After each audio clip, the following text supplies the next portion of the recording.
అదే RTV app వార్తల్ని క్షణాల్లో చదివే అవకాశం ఉంటుంది. ఒక న్యూస్ పేపర్, ఒక టెలివిజన్ ఛానల్ మీ చేతుల్లో ఎప్పుడూ ఉంటాయి. విషజ్వరాలతో తెలంగాణ రాష్ట్రం ఏ పరిస్థితిలో ఉందో తెలిసిందే. అయితే సన్న హాస్పిటల్ మంచిర్యాలలో మాత్రం ఇటు సర్జరీ వికటించి ఒక వ్యక్తి చనిపోయాడని ఆరోపిస్తున్నారు కుటుంబ సభ్యులు. రవితేజ అనే వ్యక్తి హైదరాబాద్లో పనిచేస్తున్నాడు. హైదరాబాద్లో జ్వరం రావడంతో అక్కడ ఆర్ఎంపీ డాక్టర్తో ట్రీట్మెంట్ తీసుకున్నారు. ఆ వైద్యం కాస్త వికటించి గడ్డగా మారింది. అది తొలగించడానికి సన్న హాస్పిటల్ మంచిర్యాలకు తీసుకురావడంతో ఇక్కడ సర్జరీ చేశారు. ఆ సర్జరీ వల్లే మా రవితేజ చనిపోయాడని చెబుతున్న పరిస్థితి. ఒకసారి మనతో పాటు రవితేజకు సంబంధించిన బంధువు ఉన్నాడు, ఒకసారి మాట్లాడదాం. ఏం జరిగింది? హాస్పిటల్ జ్వరం వస్తుంది, అక్కడ సూదించుకున్నా అంటే హైదరాబాద్లో సూదించుకుంటే ఏమైంది, అది కొంచెం గడ్డ లెక్క తయారైంది. ఆ గడ్డ లెక్క తయారైనాక ఆయనకు బాగా నొప్పి ఏర్పడ్డాక అమ్మ నేను ఇంటికి వస్తున్నా అని ఫోన్ చేసినాక మేము రిసీవ్ చేసుకున్నాం. నిన్న మధ్యాహ్నం 1కి ట్రైన్ దిగినాక పోయి తీసుకొచ్చి ఒక ఆర్ఎంపీ డాక్టర్ దగ్గర తీసుకెళ్ళాం.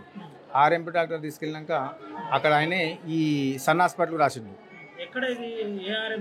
మన ఇక్కడ మా దగ్గరనే కొంచెం వేంబేలినే ఉంటాడు. అయితే ఆయన కూడా మంచిర్యాలనే, డైరెక్ట్ ఆడ తీసుకపోతే ఆయనే సన్ హాస్పిటల్ రాసిండు. సన్ హాస్పిటల్కి వచ్చినాక ఏమైందంటే వాళ్ళు చూసినాక ఇది గడ్డ అయింది, దీన్ని ఆపరేషన్ చేయాలన్నారు. సార్ ఆపరేషన్ చేయాలంటే సరే సార్ మరి చూడండి అన్నాము. ఆపరేషన్ చేయాలన్న వాళ్ళే అది నడుముకు సూది ఎక్కడ మన నడుముకు వేస్తారు కదా, అక్కడ గడ్డలకి తయారైంది. మంచి మామిడిగా అంత గడ్డలకి తయారైంది. అదే సరే దీన్ని ఆపరేషన్ చేయాలి, సర్జరీ చేయాలన్న వాళ్ళే సరే చేయండి సార్ అన్నాం. వచ్చినాం, బ్లడ్ టెస్ట్ చేస్తా అన్నారు. చేస్తా అన్నారు. ఏం చేయలేదు. ఆపరేషన్ చేసిరు సాయంత్రం 6 గంటల వరకు. ఆపరేషన్ చేసినాక ఏమన్నారు మళ్ళీ తర్వాత అంటే పైప్ వేసిరు, మూత్రానికి పైప్ వేసినాక ఆ మూత్రం నుంచి ఇన్ఫెక్షన్ బ్లడ్ బ్లాక్ వచ్చింది.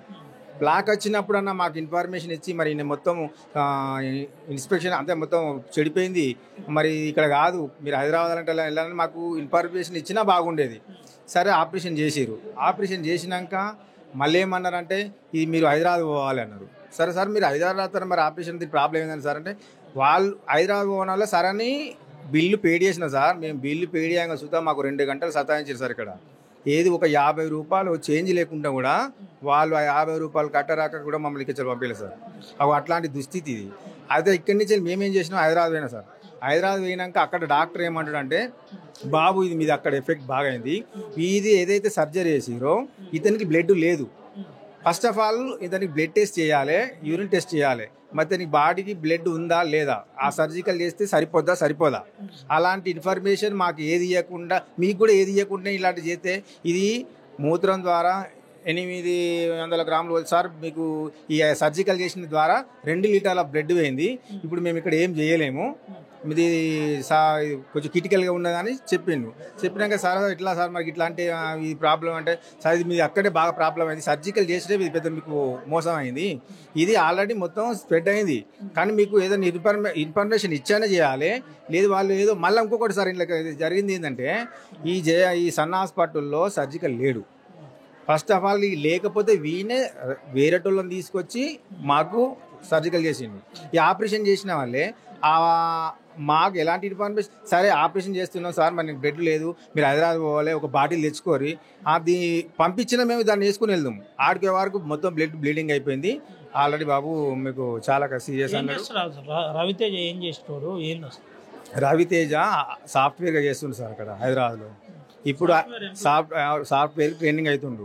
ఆల్రెడీ ఐటీ ఇప్పుడు ఎగ్జామ్ ఉంది సార్, ఇప్పుడు ప్రజెంట్లో ఎగ్జామ్ ఉంది, ఎగ్జామ్ ప్రిపేర్ అవుతాను హైదరాబాద్లో. వాళ్ళకు ఉన్నదే ఒక కొడుకు, అమ్మ కుట్టు మిషన్ కుట్టుకోవాలి, నాన్న కూలి పని చేసుకోవాలి. ఏమంటున్నారు మరి సన్న హాస్పిటల్కి సంబంధించిన యాజమాన్యం కావచ్చు, డాక్టర్లు కావచ్చు, ఏమంటున్నారు మీకు అర్హత లేదు, ఇక్కడ సర్జన్ లేడు, సర్జన్ లేకుండా మీరు సర్జరీ చేసినారు, ఎందుకు చేసినారని అడిగినా? మేము బాడీని తీసుకొచ్చి ఇక్కడ పెట్టి అడిగినాక ఏమంటున్నారంటే నేను మంచిగానే చేసిన, మీరేం చేస్తారో చేసుకోరు, ఏ కేసు పెట్టుకోరు, మీరు ఎట్లనే చేసుకోరి, నాదేం తప్పులేదు అంటుండ్రు. ఎందుకు మరి అంటే మాదేం తప్పు లేదని వాళ్ళు చెప్తున్నారు, మీరు తీసుకొచ్చి శవాన్ని పెట్టి నిరసన చేస్తున్నారు, ధర్నా చేస్తున్నారు, ఎందుకని ఏం కావాలండి సార్? ఇలాంటి నిర్లక్ష్య ధోరణికి ఎందుకు పాటుపడాలి? మీకుతో సాధన అయితేనే చేయండి, లేకపోతే వేరే పంపించండి. ఇప్పుడు పంపించినప్పుడు మేము అప్పుడు పోలేమా? అప్పుడు కూడా మేము వెళ్దాం కదా, మాకు ఇక్కడ కాదంటే మేము వెళ్ళిపోతాం కదా. ఇలాంటి మీకు చేయని పనులను పట్టేసుకొని ఇక్కడ సగం సగం పనులు చేసి మిగతా పనులకు హైదరాబాద్ పంపించి ఆడికైనాక ఏదన్నా జరిగి ఇలా మమ్మల్ని బాధ పెట్టే బాధలు ముందే చెప్పేస్తే మేము వెళ్ళిపోతాం కదా. అలాంటి మాకు ఎలాంటి ఇన్ఫర్మేషన్ లేకుండా మీరు ఆపరేషన్లు చేస్తారు, తీసుకొచ్చిన మీదే ఇది తప్పు అంటే మాది కాదు, మీరు ఏమైనా చేసుకోపోరు అంటారు. ఇలాంటి మాకు ఏం లేదు సార్, మాకు మీ వల్లనే 100% డాక్టర్ కూడా అక్కడ చెప్పారు, ఈ సర్జికల్ వల్లనే బ్లడ్ బ్లీడింగ్ అయ్యి చనిపోయిండు. మాకు దానికి సరిపడే సమాధానం కావాలి, డాక్టర్ బయటకు చెప్పాలి. మాకు ఎలాంటి పరిణామం చెందుతారో అతనికి ఆయన వాల్యుయేషన్ ఏంది, అతనికి అదే వాళ్ళ బతికేంటి, దానికి మాకు సరిపడే మాకు సొల్యూషన్ చెప్పారాక మేము ఇక్కడి నుంచి బాడీ తీసేది లేదు, మేము ఇక్కడి నుంచి వెళ్ళేది లేదు. మేము అదే దాని గురించి పోట్లాడుతున్నాం. ఇట్లాంటి పనులు కూడా ఇంకొక హాస్పిటల్ జరగకుండా కూడా జాగ్రత్త పడాలని మేము కోరుకుంటున్నాం. ఎందుకంటే మీ హాస్పిటల్లో అట్లా ఆపరేషన్ లేవు, మీరు మళ్ళీ వేరేలో తీసుకొచ్చి చేయించడం ఇది ముఖ్యంగా ఫస్ట్ తప్పు. ఇలాంటి దగ్గర పెట్టుకొని మరి సార్ ఇప్పుడు లోపల మీద కూర్చుండి నా తప్పు లేదు మీరేం చేసుకుంటూ చేసుకోపోర్రి అని ఆయన ఇష్టం ఉన్నట్టు బేరాల శవం ముంగట పెట్టుకొని నేను గింతిస్తా నేను గంతిస్తా అని నీది తప్పు లేనప్పుడు ఎంత ఏం బేరం నడుస్తుంది, ఎంత ఇస్తా సార్ మేము అడిగినాం, మాకు ఏదైనా న్యాయం చేయాలి అన్నాం. న్యాయం చేయాలంటే ఎంతో కొంత ఏమంటారు 2 లక్షలు ఇస్తా అంటారు. దేని గురించి 2 లక్షలు ఇస్తారు సార్ మాకు? మేము దేని గురించి మేము ఇక్కడికి రావడం అంటే ఇట్లా ఎంతమందికి ఇచ్చుకుంటూ పోతారు మీరు? ఇట్లా ఎన్ని పానాలు ఇచ్చుకుంటూ పోతారు? మరి మీ తప్పు లేనప్పుడు ఎందుకు సార్ మరి మీరు అలాంటప్పుడు ఎందుకు కేసు పెట్టాలి? ఇవన్నీ ఎందుకు పట్టుకోవాలి? ఈ కేసులు ఎందుకు పట్టుకోవాలి? మాకు సాధన కాదని మేము వేరే మీరు అదే పంపించలేదు, మేము డైరెక్ట్ హైదరాబాద్ వెళ్తాం కదా. హైదరాబాద్ నుంచి వచ్చిన బాబుని మేము ఇక్కడ తీసుకొస్తే మీరు ఎలాంటి ఇన్ఫర్మేషన్ లేకుండా ఏదో సర్జీ అది చేస్తాం ఇది చేస్తాం అని చేసి మాకు ఎలాంటి ఇన్ఫర్మేషన్ లేకుండా హైదరాబాద్ పంపిస్తారు. అక్కడికి పోతేనేమో మళ్ళీ అక్కడ రిపోర్టు బాగలేదు, వాళ్ళు చేసినాకనే చనిపోయినాను వాళ్ళు అనబట్టి, వీడికి వచ్చినాక కూడా మాది ఏం తప్పలేదు మీరు ఏం చేసుకుంటూ తీసుకోపోరని వాళ్ళు అనబట్టి, మరి మా పరిస్థితి ఏంది? మాకు ఏదన్నా ఇచ్చారా పొల్యూషన్లో సార్ కాంప్లిమెంట్ ఆల్రెడీ పోలీసు వాళ్ళు వచ్చారు ఉన్నారు. మా దేనికి ఏం ఎలాంటి సొల్యూషన్ చెప్తలేడు, మీరేం చేసుకుంటారో చేసుకోపోరు అంటాడు. అది మాకు ఏదన్నా ఒకటి జరిగేరాక మేము ఇక్కడి నుంచి అయితే బాడీ తీసేది లేదు, మేము ఇక్కడి నుంచి వెళ్ళేది లేదు. మాకు ఎలాంటి ఖచ్చితంగా న్యాయం కావాలి, మేము ఇక్కడి నుంచి వెళ్ళిపోవాలి. ఇది పరిస్థితి, మాకు న్యాయం జరగాలి, న్యాయం జరిగితేనే ఇక్కడ నుంచి పోతామని చెబుతున్న పరిస్థితి. అయితే రవితేజ బాడీని నేరుగా ఇక్కడికి తీసుకొచ్చిన పరిస్థితి, తీసుకొచ్చి ఇక్కడ నిరసన వ్యక్తం చేస్తున్న పరిస్థితి, ధర్నా చేస్తున్న పరిస్థితి కనబడుతుంది. వాళ్ళ కుటుంబ సభ్యులు అరణ్య రోదనలో ఉన్నారని చెప్పుకోవచ్చు. ప్రధానంగా ఆ నిర్లక్ష్యం వల్లనే, ఇక్కడ సర్జన్ లేరు, దీనికి అసలు అనుమతి ఉందో లేదో కూడా తెలియదు, సర్జన్ లేకపోవడం వల్లనే ఈ పరిస్థితి ఏర్పడిందని చెబుతున్న పరిస్థితి కనబడుతుంది. దీంతో పాటు ప్రధానంగా మేము ఈ సర్జరీకి సంబంధించిన అంశంపై మేము అప్పటికే అడిగే ప్రయత్నం చేశాం, అయినా మాకు సరి అయిన సమాధానం చెప్పలేదని చెబుతున్నారు. అయితే రవితేజ హైదరాబాద్లో సాఫ్ట్వేర్ ఎంప్లాయీగా పనిచేస్తున్న పరిస్థితి, అక్కడ తన ట్రైనింగ్ కూడా తీసుకుంటున్నాడు. ట్రైనింగ్ తీసుకున్న తర్వాత అక్కడ ఒక జ్వరం రావడంతో మేము ఇంజెక్షన్ వేయించిన పరిస్థితి అని చెబుతున్న పరిస్థితి కనబడుతుంది. ఇంజెక్షన్ వేయించిన తర్వాత ఒక గడ్డగా ఏర్పడింది, ఆ గడ్డ తొలగించడానికే ప్రధాన ఈ సన్ హాస్పిటల్కి తీసుకొచ్చాం. సన్ హాస్పిటల్కి తీసుకొచ్చిన తరుణంలోనే ఈ యథార్థం జరిగింది. ఇక్కడ నుంచి మేము హైదరాబాద్ తరలించాం. హైదరాబాదు అత్యాధునిక ఆసుపత్రిలో చెప్పిన పరిస్థితి ఇదని చెబుతున్న పరిస్థితి. అయితే కొంతమంది గ్రామస్తులు ఉన్నారు, వారితో కూడా మాట్లాడిద్దాం, అసలు ఏం జరిగింది తెలుసుకుందాం. అమ్మ, ఏం జరిగింది అసలు తెలుసా మీకు? ఎక్కడ ఎవరు? మాది నేను బెల్లంపల్లి అవతల నుంచి వచ్చిన తెలిసిపోయిందని తెలిసిన వాళ్ళు వచ్చిన బంధువులు. ఈయన ముందు హైదరాబాద్ నుంచి వచ్చింది సార్, ఇంజక్షన్ చేసుకుని వచ్చిందట, కాలు మొత్తం వాపొచ్చింది. కాలు వాపొచ్చిన తర్వాత వెంటనే వాళ్ళ అమ్మ నాన్న ఇక్కడ తీసుకుని వచ్చి ఇటే తీసుకుని వచ్చారు. సార్లు చూశారట, చూసి ఇట్లా ఆపరేషన్ చేయాలి, సీన్ తీసేయాలని ఆపరేషన్ చేశారు. ఆపరేషన్ చేసిన తర్వాత ఈ మూత్రనాళం నుంచి వెళ్ళి బ్లీడింగ్ బాగా అయింది. దాదాపు 800 ml బ్లడ్ బయటకు వచ్చేసింది. ఈ ఆపరేషన్ నుంచి కూడా బాగా బ్లడ్ బయటకు రావడం వల్ల బ్లడ్ బాగా ఫ్లాట్ అయిపోయింది. బ్లడ్ బాగా గారిపోయి హార్ట్ పంపింగ్ లేక మధ్యంలోనే బాగా ప్రాబ్లం జరిగింది. హాస్పిటల్ పోయేసరికి అతని లోపల అసలు బ్లడ్డే లేదు, మీకు ఎవరు ఆపరేషన్ చేశారని ఇట్లా మాట్లాడారు సార్లు కూడా.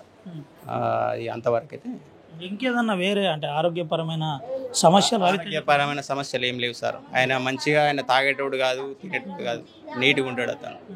అయితే ఎసంటి వ్యసనాలు లేవు అతనికి. హైదరాబాద్ నుంచి ఒక్కడే వచ్చిండు సారు, నిన్న ఒక్కడే వచ్చిండు. మరి వచ్చినాక ఇక్కడ ఇట్లా ఎట్లా జరిగింది హాస్పిటల్? మరి చిన్నగా ఏదో నార్మల్ ఆపరేషన్ అయితే గింతకాలం అవుతుంది ఇట్లా పానాలు తీస్తారా. హైదరాబాద్ నుంచి వచ్చిన తర్వాత సర్జరీ ప్రధాన కారణం. తను మంచిగానే వచ్చాడు, ఇక్కడ సర్జరీ చేయించిన పరిస్థితి, ఆ సర్జరీ వికటించింది.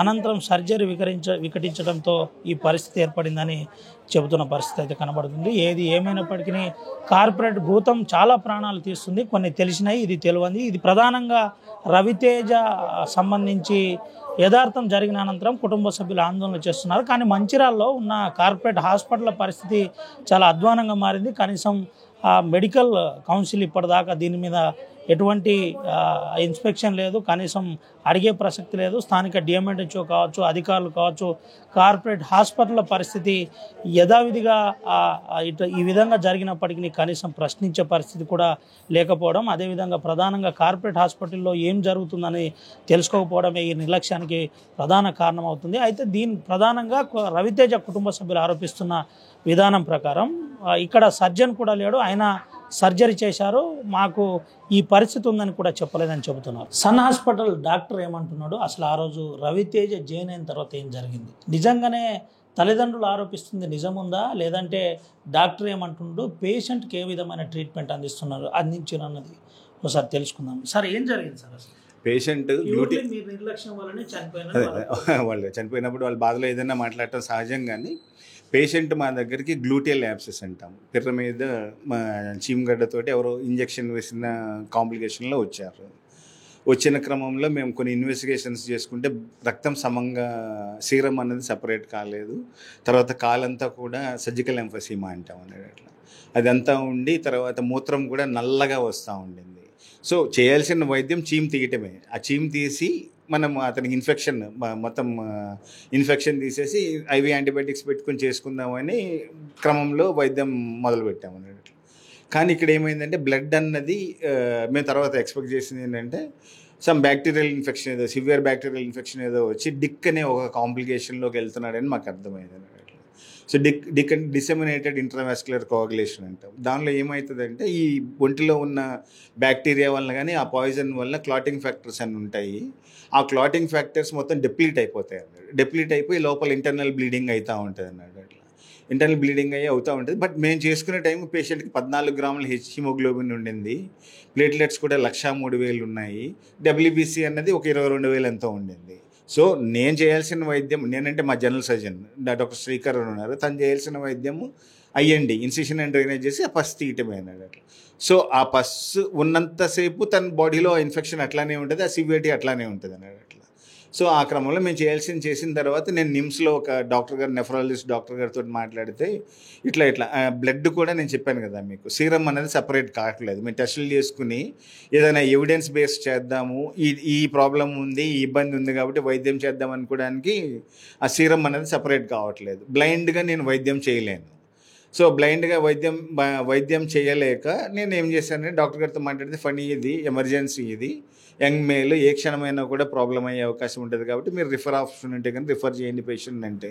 ఇవంతా కూడా పేషెంట్ వాళ్ళు నా ఛాంబర్లోనే ఉండే, నేను ఆ డాక్టర్ గారితో మాట్లాడిందంతా కాల్ మనం స్పీకర్లోనే ఆన్లోనే అంతా వింటానే ఉన్నారు. అంతా చేసి నేను రిఫర్ చేసి పేషెంట్ని హైదరాబాద్ పంపించాను. Patient was very stable. Complication వస్తుంది, పేషెంట్ ఇబ్బంది అవుతుంది అంటే చనిపోతాడనే మాట మేము అనకూడదు. ఇబ్బంది అయితే చాలా డేంజర్లో ఉన్నాడు కాబట్టి మీరు ఇమీడియట్ తీసుకెళ్ళండి. వాళ్ళ బాబు అప్పటి కూడా సార్ ఈ నైట్ ఉంచండి సార్, రేపు మార్నింగ్ తీసుకెళ్తామంటే ఎట్లా కాదు బుచ్చన్న, ఇది ఎమర్జెన్సీ, ఇప్పటికిప్పుడు తీసుకెళ్లాల్సిందంటే కొంచెం చదువుకున్న వాళ్ళు అట్లా ఉండి మొత్తం తీసుకెళ్తాం సార్ అని చెప్పి తీసుకెళ్ళారు. అట్లా తీసుకెళ్ళిన క్రమంలో అక్కడికి వెళ్ళేటప్పటికి ఏమైందంటే డిక్ అనే కాంప్లికేషన్ సివియర్గా అయిపోయి, నాకు వాళ్ళు చెప్తున్నారు బ్లీడింగ్ అయిపోయి చనిపోయారని. వాళ్ళు ఏదో నిమ్స్కి వెళ్ళమంటే నిమ్స్లో అడ్మిషన్ లేట్ అయిందని వాళ్ళు ఏదో 2-3 హాస్పిటల్స్ తిరిగి కొంచెం డిలే చేసుకున్నట్టున్నారేమో. అట్లా వేరే హాస్పిటల్కి వెళ్తే అక్కడికి వెళ్తే వాళ్ళు మేము కూడా డిక్ అనే పంపించాము. అక్కడ కూడా డిక్కే మొత్తం బ్లీడింగ్ అయిపోయి చనిపోయాడని చెప్పారు. ఒక విషయం చెప్పండి సార్, అసలు ఈ పరిస్థితి ఏర్పడడానికి కారణం ఏంటి? మీ ఇన్వెస్టిగేషన్లో ఏం తెలియదు, ఎందుకు ఈ పరిస్థితి ఉన్న తర్వాత కూడా ఒక సీనియర్ డాక్టర్ ఫనీ ఎందుకు అంటే దీన్ని వెంటనే ప్రొఫెసర్ స్థాయి వ్యక్తులతో మీరు మాట్లాడినప్పటికీ వాళ్ళు ఎందుకు రెస్పాండ్ కాలేదు? ఎవరితో మాట్లాడారు? కుటుంబ సభ్యులు ఎందుకు వాళ్ళు బ్రహ్మాండంగా రెస్పాండ్, వాళ్ళే అందరు బ్రహ్మాండంగా రెస్పాండ్ అయ్యారు. ఎందుకంటే నా ఛాంబర్లో ప్రతిదీ ఆడియో వీడియో రికార్డింగ్ ఉంటుంది అన్నట్టు. అట్లా ఏం మాట్లాడినా నేను ఇది మాట్లాడాను, వాళ్ళు అది మాట్లాడారు, ఇది మాట్లాడలేదని మాట్లాడారు అనుకోవడానికి స్కోప్ లేకుండా ఇవాళ రేపు టెక్నాలజీ మంచిగా ఉండట్లో నా రూమ్లో నా ఛాంబర్లో వాళ్ళతో ఏం మాట్లాడానో ప్రతి మాట రికార్డింగ్ ఉంది. సో నేను వాళ్ళకి చెప్పాల్సినవి చెప్పాను. వాస్తవంగా ఎక్కడో జరిగిన దానికి నేను సమాధానం చెప్తున్నాను. తన బాడీలోకి ఆ ఇన్ఫెక్షన్ ఎట్లా వచ్చింది, ఏం చెప్పింది, నేను ఎవడో వేరే వాడిని పేరు తీయడానికి కానీ వాడిని ఎవరినో ఇరికించడానికి కానీ నేను మాట్లాడలేదు. మనం ఈ ఇట్లా ఇబ్బంది పెట్టే బదులు సరే ఫణికుమార్ హాస్పిటల్లో ఈ తప్పు జరిగింది, మనం అతన్ని లీగల్గా శిక్షిద్దాము అనే ఆలోచన మీకు ఉంటే మంచిది. ఇమ్మీడియట్ మీరు మా మీద వెళ్ళి పోలీస్ కేసు పెట్టండి.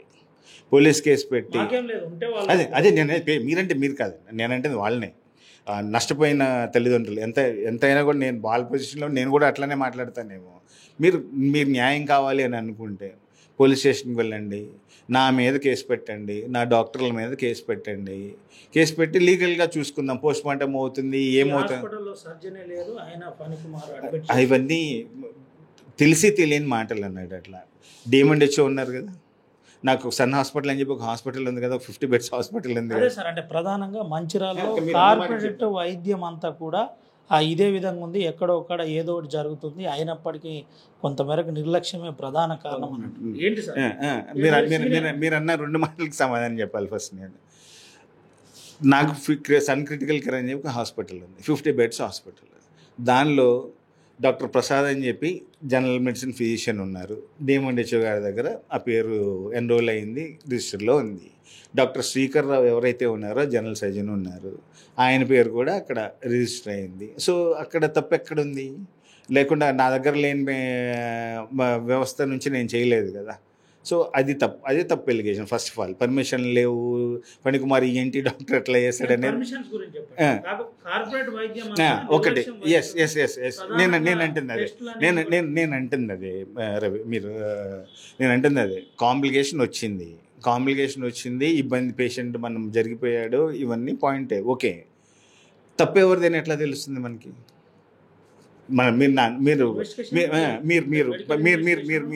మీరు ఇట్లా పలానా ఒక హాస్పిటల్లో పలానా డాక్టర్ వాళ్ళ హాస్పిటల్లో పలానా వలన తప్పు జరిగింది అనేది ఒక ఎలిగేషన్ కదా. అది ఎట్లా నిరూపణ జరగాలి? నేను ఒక 4 మాటలు అనేయచ్చు కదా, నేను మీ మీద ఏదో ఎవరిని అనేయచ్చు కదా. దానికి ఎట్లా నిర్ధారణ జరగాలి?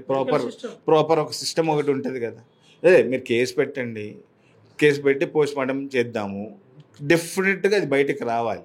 నేను చెప్పిన మాటలు డిక్ అన్నది రైటా కాదా, సెప్సిస్లో ఉన్నాడనేది రైటా కాదా, నేను చేసింది కరెక్టా కాదా. ఇంకొక మాట కూడా ఏంటంటే, మీరు ఏదో మంచిర్యాల కార్పొరేట్ వైద్యం ఏదో అన్నారు కదా, అదే తప్పు అంటాను. మీరు అంటే అపోహ, ఎక్కడన్నా 1-2 తప్పులు జరుగుతూ ఉంటుంటాయేమో కానీ మంచిర్యాలలో చాలా మంచి వైద్యం, నేను కాదు, అన్ని హాస్పిటల్స్ వాళ్ళ శక్తికి మించిన వైద్యం చేస్తున్నారు.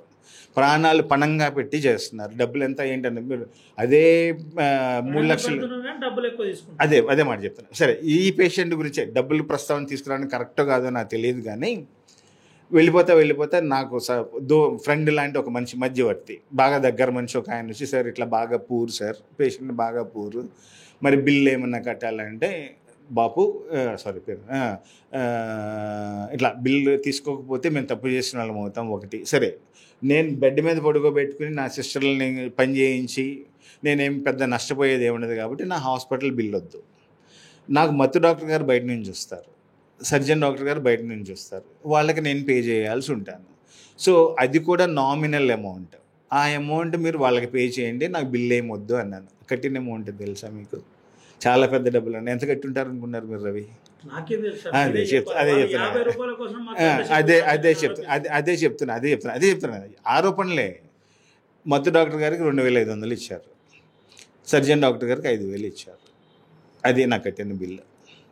మీరు చెప్పండి ఏంటి సార్ మరి ఫైనల్గా ఇప్పటికి 5 లక్షలకు క్లియర్ అయిపోయింది, మాట్లాడుకున్నారు, అంత అయిపోయిందని అంటుంది. నేను అదే చెప్తున్నాను రవి. నేను వాళ్ళకి రూపాయి ఇస్తాను అని అంటే కనుక నేను లిటరల్గా నేను తప్పు చేశానని నేను ఒప్పుకుంటున్నట్టు. మీకు అర్థమైంది కదా? రూపాయి అదే చెప్తాను. ఎందుకు మానవీయ కోణం? ఇప్పుడు నేను ఏ రూపంలో నేను ఇచ్చినా కూడా ఇప్పుడు ఏమవుతుంది, ఫణికుమార్ తప్పు చేశాడు కాబట్టి ఆ తప్పుని కప్పిపుచ్చుకోవడం కోసం డబ్బులు ఇస్తున్నారని. ఇదే రూమ్లో చాలామంది మాట్లాడితే నేను రూపాయి ఇవ్వను, రూపాయి ఇచ్చే ప్రశ్నే లేదు, మీరు లీగల్గా ప్రొసీడ్ అవ్వండి, అందులో ఏమాత్రం ఇంత తప్పు వచ్చినా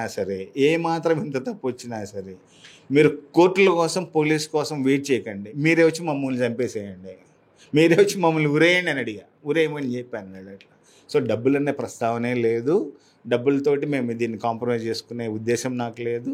కోర్టుకు వెళ్తాను, కేసు పెట్టుకుంటే నాకు శిక్ష పడితే నేను శిక్ష హ్యాపీగా అనిపిస్తున్నాను. తప్పు ఫైనల్గా ఏం చెప్పబోతున్నారు? ఆర్టీవీ ద్వారా మీరు వాళ్ళ కుటుంబ సభ్యులకు కావచ్చు, ఆర్టీవీ ద్వారా మీ ముందు హాస్పిటల్ ముందు ధర్నా చేసే వాళ్ళకు, బాడీ పెట్టి నిరసన వ్యక్తం చేస్తున్న వాళ్ళకి ఏం చెప్పబోతున్నారు? నేను చెప్పాను కదా, ఇప్పుడు న్యాయం రెండు వైపులా ఉండాలి కదా. ఇప్పుడు నలుగురు వచ్చి గట్టిగా అరిచేస్తే మేక ఆవు అయిపోదు కదా, అంతే కదా, న్యాయం ఉండాలి కదా. సో మీరు అడుగుతున్నారు బయట, ఇప్పుడు మీకు వినబడుతుందేమో వి వాంట్ జస్టిస్ అని అడుగుతారు. జస్టిస్ ఎట్లా? ధర్నా చేస్తే అరిస్తే అవుతుందా? అదే అరిస్తే అయిపోతుందా? జస్టిస్ వస్తుందా? న్యాయం తెలుసుకునే ప్రయత్నం చేయాలి కదా. ఇప్పుడు ఎవడో దొంగ దొరికాడు, ఆ దొంగని మనం ఎట్లా తెలుస్తుంది? లేదా ఎవడో మర్డర్ చేశాడు ఎట్లా తెలుస్తుంది? ఇన్వెస్టిగేషన్ చేస్తేనే కదా తెలిసేది. ఇప్పుడు నేను అనేది కూడా అదే, వి వాంట్ జస్టిస్ అని అట్లా ఇట్లా చేసే బదులు, ఎక్స్టార్షన్ చేయాలని ప్రయత్నం చేసే బదులు, న్యాయం ఉంది, రూల్స్ ఉన్నాయి, లా ఉంది, మీరు కేసు పెట్టండి, కేసు పెట్టి తప్పు ఉంటే మమ్మల్ని ఖచ్చితంగా శిక్షించండి, అంతే కదా రవి, నేను చెప్పాను. So I'm ready for anything అన్నాడు అట్లా, కేసు గురించి లీగల్గా. ఇది పరిస్థితి. ఐఎమ్ రెడీ ఫర్ ఎనీవన్ అంటున్న పరిస్థితి. నేను లీగల్గా ఏదైతే మెడికల్ ఆస్పిరెంట్స్ అందించాలో అది అందించాను. డెక్ అనే, మళ్ళీ చెబుతున్నాను, డెక్ అనే ఒక బ్యాక్టీరియా తనకు ప్రాణాంతకంగా మారింది. అందుకనే వైద్యులు మేము ప్రయత్నం చేశాం. అనంతరం ఇక్కడ నుంచి హైదరాబాద్కు రెఫర్ రాశాం. కానీ అక్కడ ఆలస్యం జరిగిందా ఏం జరిగిందో తెలియదు. కానీ దానివల్లనే ప్రాణం పోయే పరిస్థితి ఏర్పడింది. మెడికల్ ఫీల్డ్లో మేము అలా చెప్పలేదు.